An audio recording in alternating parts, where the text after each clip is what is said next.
Thank you. I haven't been in front of this. Want to ask me is how I felt about the move, because I was in the minority. I voted against moving out here. So you don't want to ask me that question. I was one of those people that stood up and said, no, don't move my shul. Why was that? Why didn't you want to move? I've always had a sense, I think, about the city of Detroit. And I didn't like the idea of watching all the synagogues and temples move out. So it may have been more of that than anything else. You know, I like new buildings. I'm not exactly a historical preservationist, though I do like old buildings too. But I was upset with the fact that the Jewish community was moving out of the city. So does your family go back to London as well? Oh, yeah.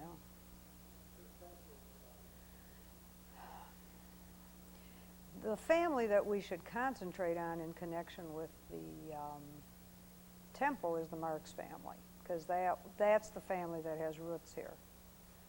And it's M-A-R-X, that kind of a Marx. Came from Germany in pieces. And I believe they were probably Orthodox Jews when they came, but they ended up here very, very early. Because they weren't going to go to an Orthodox synagogue, and because Sharet Zedek hadn't been founded yet.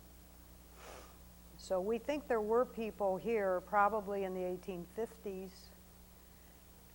We're trying to document everything ourselves. It's interesting, my son wanted to do 8 family trees for his children. He started with the Marxes, which was a mistake because he hasn't gotten any further. Because starting with my great-grandfather, he's up to over 1,000 descendants already. And my great-grandfather was the father of 15 children, 2 wives. And 14 of those 15 children, including my great-grandfather, are buried in Detroit. Only one of them isn't. So the Marx family has deep, deep roots, and this is the temple they came to. And we're kind of trying to document exactly when everybody came, what they did when they got here, and we're having a little bit of trouble. There seems to be some confusion. And others have tried to track our family. Irving Katz, who was a great historian, and I guess he was executive director here for many, many years. Jacob Marcus, who was at the Hebrew Union College, as it was called in those days in Cincinnati, was trying to track our family because it probably was the largest Jewish family in the city of Detroit towards the end of the 19th century. So, we go back a long way here. What are your earliest memories? Probably Sunday school down on Woodward and Gladstone, trying to get on the elevator to take it up and down because there was a great elevator. I remember the gym, which later got converted into something else. I remember the social hall, the sanctuary, but I think before services on holy days, probably just going to Sunday school.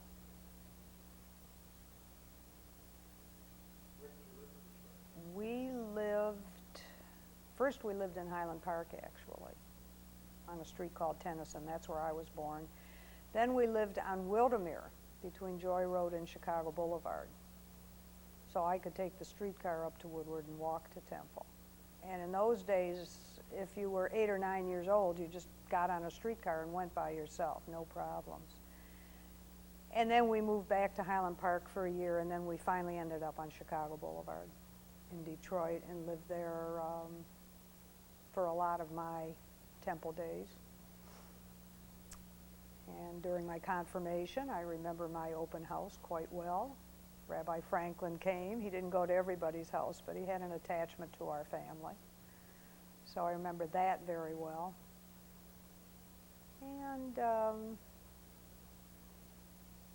my whole family. I remember being here with my grandparents my grandmother, both my grandfathers died when I don't remember them, at least in the temple setting.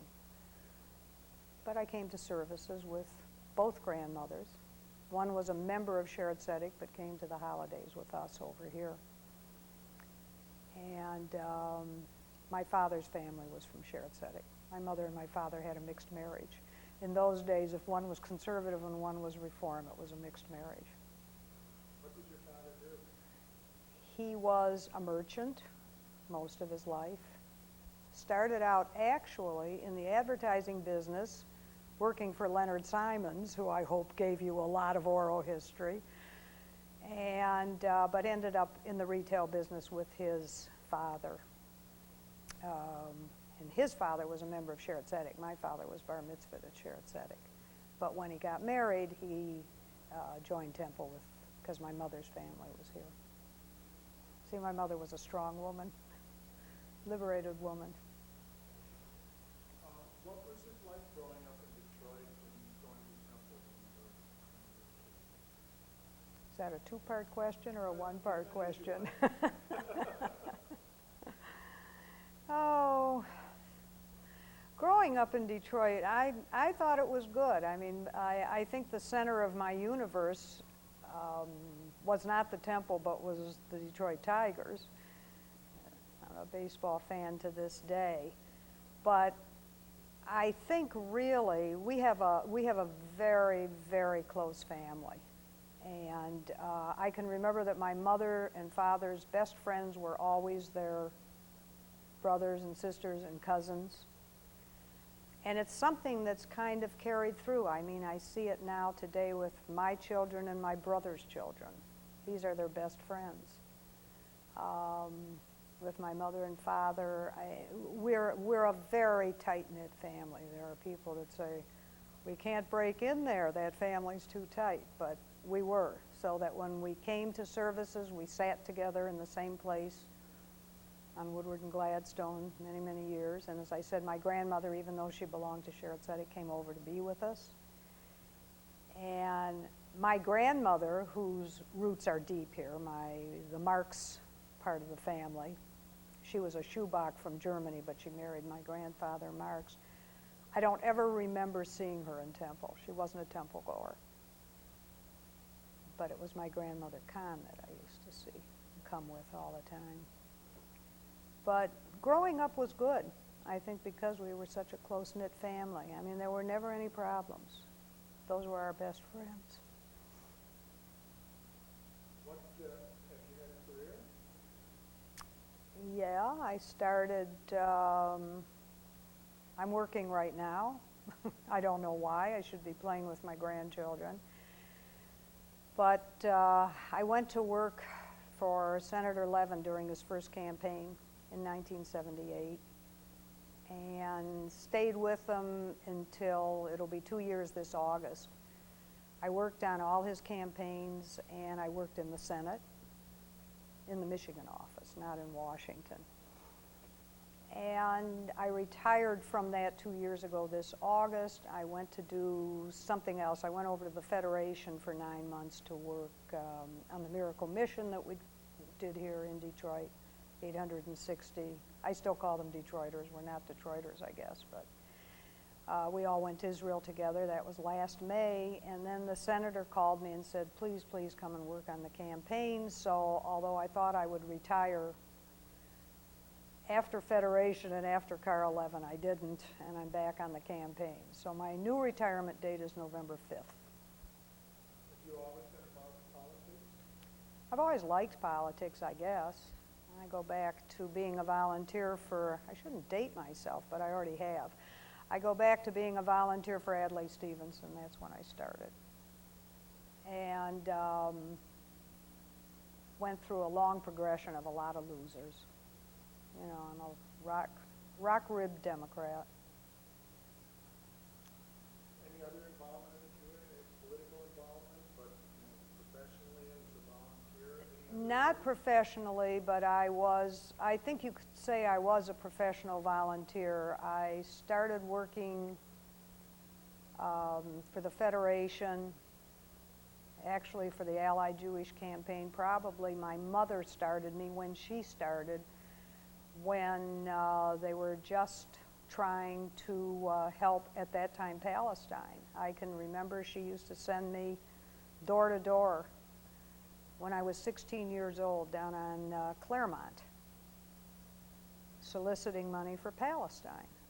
And I was a full-time Federation volunteer, I would say, for 30 to 35 years.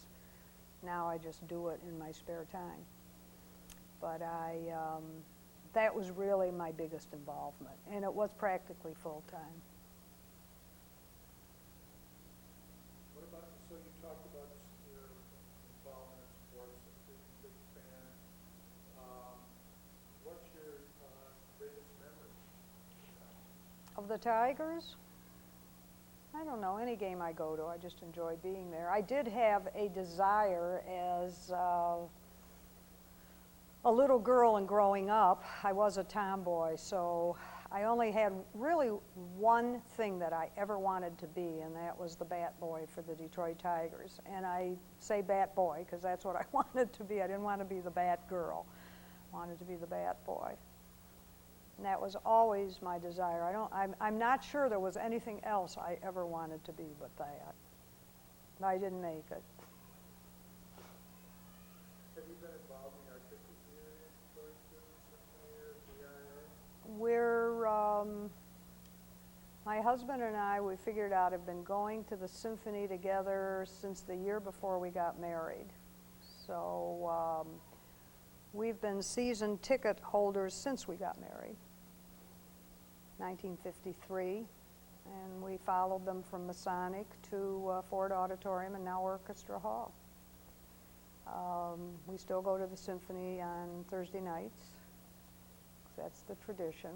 We never switched to Friday or Saturday, couldn't do it. And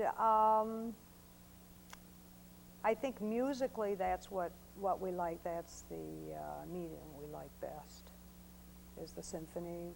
When the opera came here, we always went. When the ballet came, we always went. But symphony was our thing. And I was always interested in art. My mother had, I should say, a very, very close friend who was a genius at finding new young artists, and she used to help me buy paintings, tell me what to buy, that sort of thing, so that I always had an interest in art. Tell me a little bit more about that with your mother. Who did you find? I didn't find them. This woman's name was Florence Barron, and she was very well known in Detroit as an interior decorator. And when we lived in Detroit on Wildermere, she was our neighbor. That's how we found each other. And she was probably my mother's best friend forever that wasn't a family member. And she is still living in California, though not competent anymore. And I'm still close to her one and only son. But she taught me a lot. I worked for her when I got out of college for 2.5 years. And she just taught me an appreciation for beautiful things, beautiful furniture, beautiful decoration, beautiful architecture. She was way ahead of her time in modern art, modern architecture. And just an appreciation working for her. I didn't have the artistic talent she had, but the appreciation certainly came from working with her and knowing her all my life. So that was a big part of she was a big part of my life. Well, tell me, give me your greatest hit. My greatest hit with her, she had discovered a young Chinese artist by the name of Wallace Ting, T-I-N-G, who never made it really big in the United States, but made it very big in Europe. And I spent time with Wallace, both in New York and when he was here. We got to be good friends. And he painted great colors and great chunks of paint, and he was wonderful to see his things. He was very spirited. He wrote a book of poetry, a couple books of poetry, which I had to hide because it was downright pornographic, but it was great stuff, you know. I mean, he had a great deal of interest in women's anatomy, and not only wrote about it, but painted it. His paintings were very, very graphic, but gorgeous, absolutely gorgeous. And by the time he started getting into those kinds of paintings, I couldn't afford them anymore. I have a couple very early pieces of his, as does my mother. So Florence kind of steered us in the direction of these new young artists. There were others. There was a Malcolm Morley who was an interesting guy, lived in a loft in New York. I think he probably became an alcoholic. I've got some of his very early paintings. I don't know what's happened to these guys. Malcolm, I haven't heard anything about it. I think Wallace is probably living in Europe. His daughter lives in New York. But they were neat people. I mean, that was a part of my life where I enjoyed those kind of people. Then when I moved on to meeting senators and presidents, it got better. So you've been involved with the Art Institute too then? We've always been members of the Founders Society, yeah, from day one, as far back as I can remember. And even though we're not active down there, that's not the point. The point is we support that, we support the symphony. There are things we feel very strongly about, one of them being the city of Detroit. You know, I'm one of those diehards that says we're going to make it. And it's important to keep the arts. I know there's a lot of good places to send money, but it doesn't do any good to live in a vacuum. You need beautiful things. So the arts are important for that reason.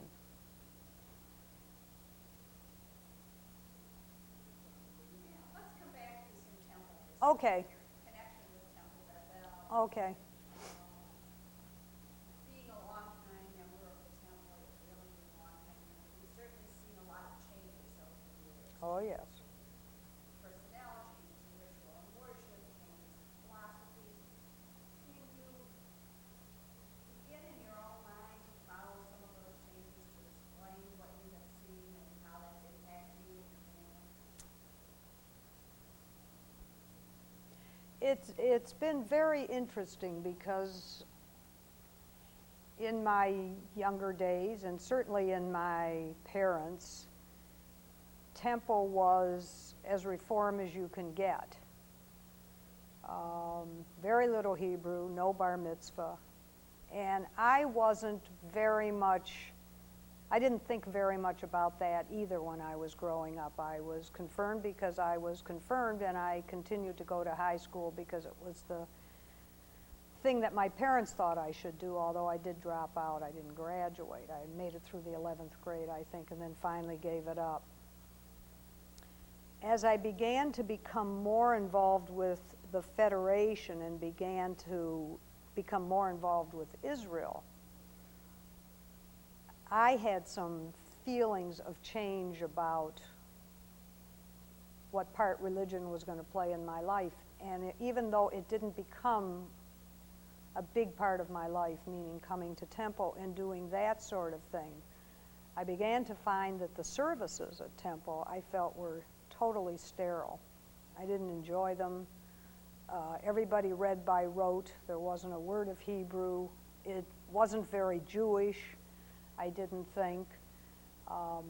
Early in our marriage, we were a mixed marriage too. My husband was from Sharet Zedek. So early in our marriage, we belonged to Sharet Zedek and Temple. We belonged to Temple because we wanted our children to come to Sunday school here. We didn't want everything that Sharet Zedek demanded. I found the services at Sharet Zedek, although chaotic to a person that's a Reformed Jew, and if you've ever been there on a Saturday morning, you'd know what I mean, but I found them to be warmer and longer. I didn't like that part, but there was just something about it that moved me a little bit. I took Hebrew lessons for a few years until I went back to work, and then conversational Hebrew. But then I found out that even though it was conversational, and even though I gave it up, I found that I could follow the Hebrew in the prayer book. I don't know how, but I figured out you can read backwards and you can make sense of this stuff. And as things began to change here, as more Hebrew came into the service, as more tradition came into the service, I really liked it. I began to feel that the services meant something. And I used to listen to my so-called German peers who were dying because they couldn't stand the services, some of whom quit because it's getting too Jewish over there, which always amused me. But I grew to really like the services more and more. As more Hebrew was introduced, as more tradition was introduced, as we began to sing some of the Hebrew songs, which I had learned not here but in Israel, but it just became a much more interesting place. It didn't mean that I ran here every Friday night to go to services, but what it did mean was when I was here, I knew what was going on, and I enjoyed it. It's a much warmer place than it used to be. I don't know anything about what the new rabbi is going to do. I hope we keep a lot of this because it's nice. It's Jewish. And it wasn't very Jewish here for a long, long time. What would you like to see as the future of the temple that you alluded to that? Yeah, well, I certainly hope that they will keep those wonderful parts of our tradition and our services that they have put in. I'm not one of these people that walks in and sees the yarmulkes and taluses and becomes offended, and it always strikes me as I'll say to people, what is offending you here? And they'll say, it's too Jewish, it's gotten too Jewish, which I think is comical. This is a Jewish place. I would like to see every kid that walks out of this religious school be able to speak Hebrew. And I know that's normally the place of the day schools, but I think there might be a way to do it. And I'm wondering, especially at the high school level, when you see kids drop out because there's nothing interesting to them anymore, whether learning a living language and how to use it, especially seeing as most kids do get to Israel these days, whether that would pique their interest more than some of the things that are done. I know my own grandchildren, the three that are old enough, my son joined Kol Ami because he wanted a smaller place. And I know that you can quit there after bar mitzvah, and my grandson went for 1 year and finally said, I can't do this anymore, I don't like it, it's boring. And I kept saying to him, go to the rabbi and tell him that you kids should be writing the curriculum. And that's kind of the thing I'd like to see. I think when a kid finishes bar mitzvah or confirmation, that I think they know what they like and what keeps them interested. And if they could get more involved in choosing the curriculum, if it means they'll stay through high school and stay involved, I think it would be terrific. But, I hope we don't go backwards. I do like the services are just more beautiful. There's more to them. It gets you in the gut. Never used to get you in the gut, but it does now.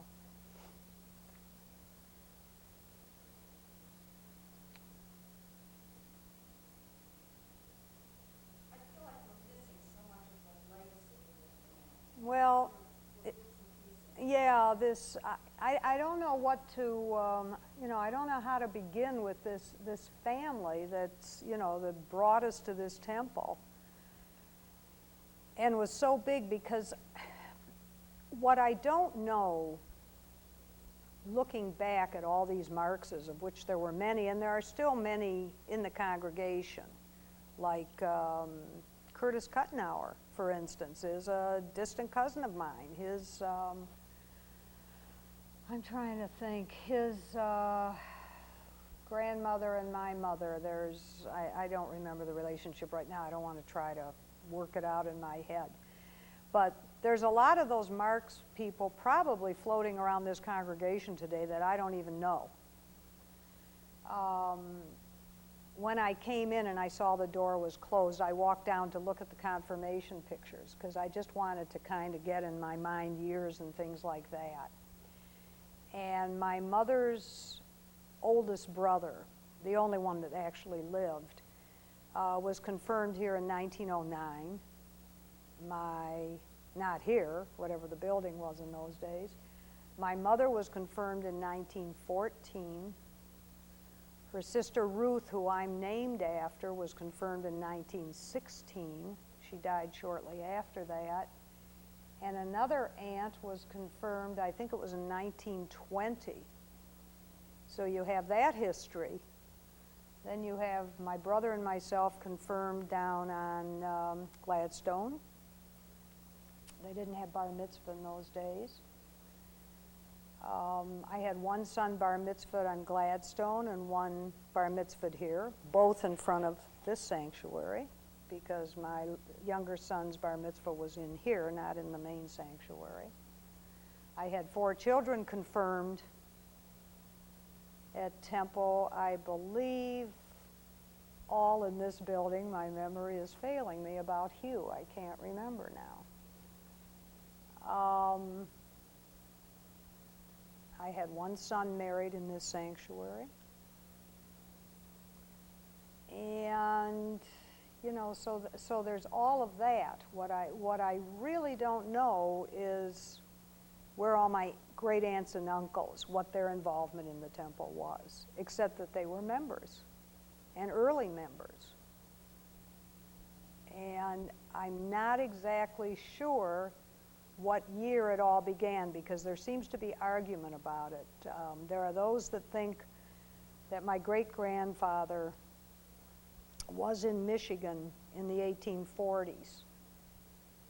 There are others that think he didn't get here till 1867, but sons of his preceded him here.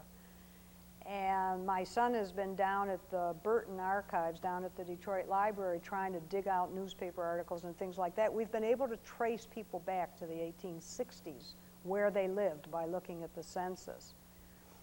I was out in Utah and went to the Mormon archives and started looking at boat records to see if I could find when everybody came. But there seems to be a little bit of confusion. My great-grandfather was a kosher butcher, and according to one historian, probably, although it didn't have to be kosher in those days, probably sold meat to the Union Army during the Civil War. And these are little bits and pieces of things that we're finding out about the family. There's a big family plot out at Woodmere Cemetery. A lot of the family is buried there. We think some are buried down at Elmwood, but we haven't been able to find real names yet. We only know that 14 of those 15 Marx children are buried in Detroit, and so is my great-grandfather, whose name was David Marx. So if we can ever piece it all together, maybe we should just give it all to the temple so they'll see the history of the Marx family from beginning to end. They came from Germany, and most of them settled in Detroit. Peggy, you know Ruth Fox, her grandfather was the only one of the 15 Marxes that wasn't buried in Detroit. He's buried in Long Beach, but the other 14 are all buried here. And I don't think we had any temple presidents or anything like that out of that Marx family, but you know, I don't know for sure. They were very close to Rabbi Franklin. Rabbi Franklin was a very close friend of my family's. And when Rabbi Glazer came, he became very close to my mother and father. I had 2 aunts that were president of the sisterhood here. Neither one of them were Marxists, but they were both presidents of the sisterhood. I had an uncle who was president of the temple. And big history in this place. Yeah. Tell me a little about holiday celebration over the years. Whose home did you celebrate the holidays? How did they celebrate it? Right. According to the past? As far as the family was concerned, when it came to celebrating holidays, we celebrated with my father's family. My grandfather was Samuel Kahn. He was a major player over at Sharet Zedek and the president of the Jewish orphanage when we had one. He died in 1932, so I don't remember him. But I will tell you that all holiday meals were at his widow's home, my grandmother Kahn. And we did Rosh Hashanah there, we did Yom Kippur there, we did Passover there. And my mother's mother, whose name was Susie Marks, always came with us because my grandfather had died. And her sister and brother didn't live here. So I always had my two grandmothers. I don't ever remember either one of my grandfathers at a family dinner, but I always had my two grandmothers, who each were specialists in different kind of cooking. So I remember the holiday meals very well. My grandmother Kahn made schnecken and pierogen, but schnecken, I don't mean schnecken, kreplach and pierogen. That was my grandmother Kahn. She was from Eastern Europe. My grandmother Marks made the schnecken, which we could have at every holiday except Passover, of course. We had great fun with my grandmother. I can remember the table. She lived in Highland Park, and I can remember that table at holiday time. Just a bunch of tables put together from the dining room down into the sunroom, and all of us sitting there except my grandmother, who had cooked everything and who was in and out of the kitchen and never, ever sat down. And every once in a while she'd walk by and she'd say to the kids, "How's the kreplach soup?" And we'd say, "Grandma, it's terrible." And we would have a contest to see how many we could eat because we loved it. And I can see it to this day. And sitting there with my cousins, there were 7 of us. There were 7 first cousins on the Kahns. And now I'm into the Kahns. I'm away from the Marxes, but this is where our family meals were. And I can remember her always saying that, well, how's the pierogen? Oh, Grandma, it's terrible, as we're stuffing our mouths. And seders were always my favorite. They moved from my grandma's house to my aunt's house, and now I do the seder. I won't give it up. I had a deal with my brother and sister-in-law. They would do Thanksgiving, I would do Passover, because that was my favorite. But holiday time was great. Different today. We'd dress up, we'd get new clothes. For every holiday, we'd get new clothes. And my grandchildren don't look like we did. They don't dress up the way we did. It was very important. If you were going to a Seder, you had new clothes on Rosh Hashanah, new clothes. On Yom Kippur, the same new clothes. And being Reformed Jews in those days, we didn't do much about celebrating other holidays. I mean, those were the holidays, the High Holy Days and Passover. Hanukkah, of course, but not the same, you know. We didn't all get together at Hanukkah time like we did on the others. But those were good times. And one of the remarks, I remember when my grandmother Marks died. She died before my grandmother Kahn did. And she was the great schnecken maker. She was the mother of all schnecken makers. And when she died, we were sitting around the kitchen table. I'll never forget it. My uncle says, "Gee, if Ma had known this was going to happen, she would have made schnecken." So it's just little things like this that you remember that attach you to, I think, what's very important to Jews is the different food you eat at the different holidays. Are you kidding? Are you kidding? I will tell you 2 horror stories. I called my aunt up and I said, I want to make kreplach, give me the recipe. She said, don't be silly, there is no recipe. Do this, this, this, and this, and a little bit of water. How much water? And she'd say, you know, when you break the eggshell in half, put water in 1/2 of the eggshell, and that's the water. I said, a large egg, a small, you know, I worked by recipes. So I said, okay, I'm going to make kreplach. And I sat down one day and I did it exactly like I had seen my grandmother do it. She would sit at the table and she would fold them and do all this. And I made about 150. She used to make between 300 and 500 at a crack. I made about 150 of them, and I put them all on separate cookie sheets laid out nicely, and I said to my daughter, carry these down to the basement and put them in the freezer. And she dropped them. They went all the way down the basement steps, all the way over the basement floor. I said, Sue, leave the house.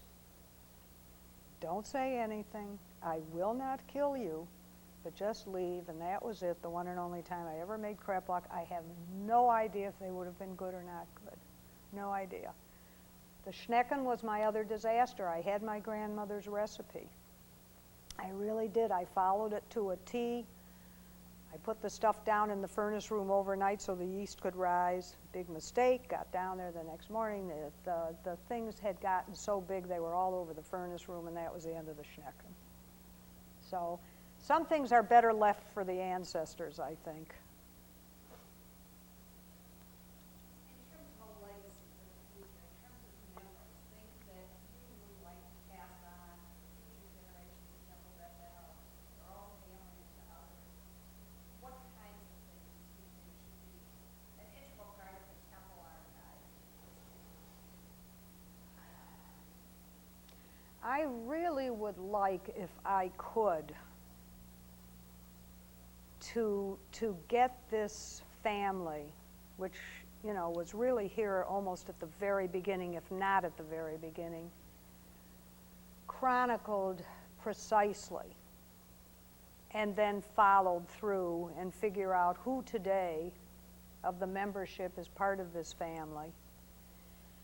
And I think that would be the best thing that I could leave, is this particular family, because it was big, and it is big, and it's still here. There are still members here.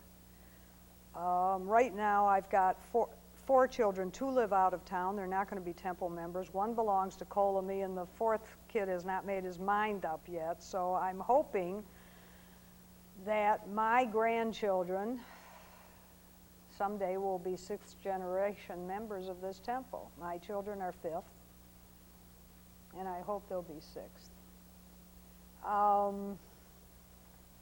And that's about the best I think that I can leave. I hope I leave grandchildren and great-grandchildren who will be Jewish and who will belong here, and if not here, at least be Jewish and belong somewhere. They won't all be in Detroit, that's the thing, but those that are here. There's one thing I forgot about. How can I forget about this? We have a window here, only it doesn't have our name on it anymore, which was kind of a sore spot. We won't talk about it. But down at the old temple on Woodward and Gladstone, there were 10 stained glass windows. One of those windows was given to the temple in memory of my aunt and namesake. Her name was Ruth Marks, M-A-R-X, who died when she was 16. It must have been shortly after she was confirmed. She had rheumatic fever. And in the winter of whatever year it was, she got pneumonia and she died. The family gave this window, and if you'll look at the windows now, which have all been rededicated, our name isn't on there yet, although I think the little plaque is sitting somewhere. It says in memory of Ruth Marks by her family. I think there's a room that has all those little things in it, or a wall. You'll notice that that window is different from all the others. Actually, it is Ruth sowing the fields. And I can't remember what commandment it is. But Rabbi Hertz knows about it. He knows that window. And when they built this temple, they forgot to come to us and ask us if we wanted to rededicate the window. It's got the Schmier name on it now. It's not ours. But that was my aunt's window. We still refer to it as my aunt's window. So that's a legacy I leave too, I guess. Are there questions, is there information that perhaps our lack of knowledge kept us from asking questions? Something that you might want to share or want to start discussing? I don't know. When I drive back to work, I'll start thinking about the family again, which I do every once in a while. I don't think so. I think what upsets me more than anything else is that I go down in the basement and I find pictures of great aunts and uncles that I never said to my mother, write names on these, and that she never said to her mother and father, write names on these. And I have pictures of these handsome, handsome people who are probably my great uncles, and I don't even know who they are. I don't know if they're Marxes, I don't know if they're Kahns.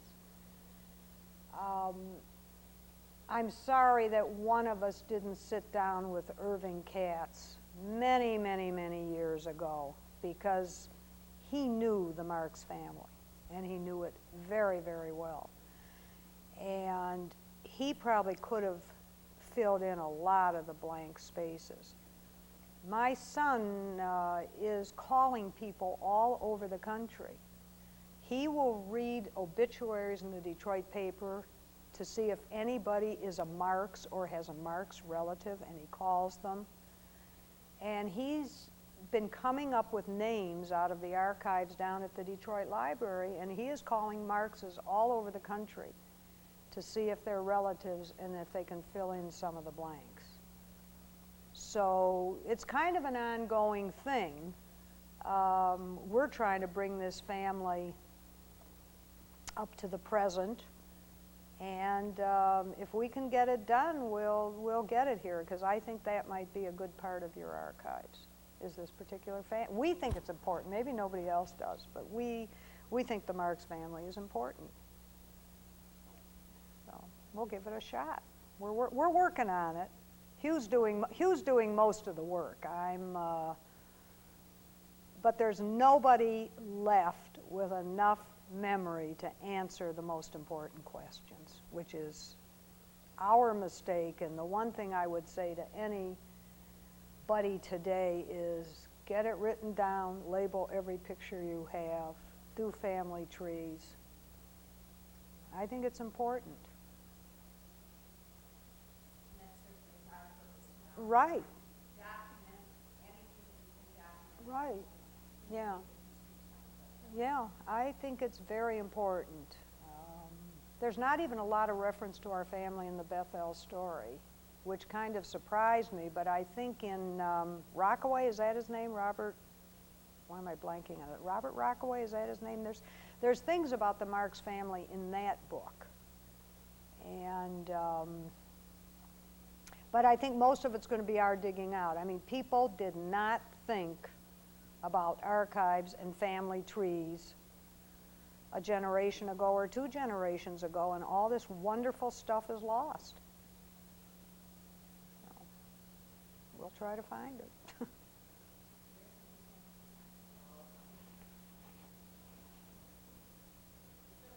Yeah, thanks so much. I think, are we off? Yeah. No. Yeah, I don't know, and I am wondering, for instance, how much, have you talked to Ruth Fox at all? No. Well,